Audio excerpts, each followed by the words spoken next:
Hey guys, in this video, I'll show you how you can change Instagram account to personal account.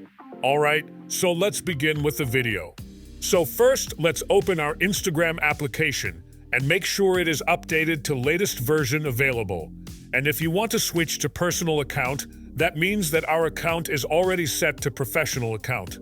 So to switch it back to the personal account, what you want to do is tap on our profile icon in the lower right corner of the screen and simply tap on the three lines icon in the upper right corner of the screen.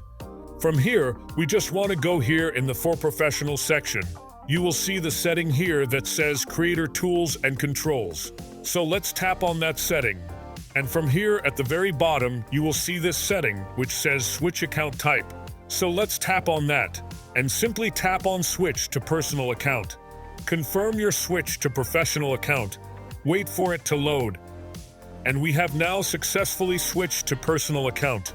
So that's basically how you can change Instagram account to personal account. So that's all for this video. Consider subscribing if you find it helpful. And I'll catch you in the next one. Thanks.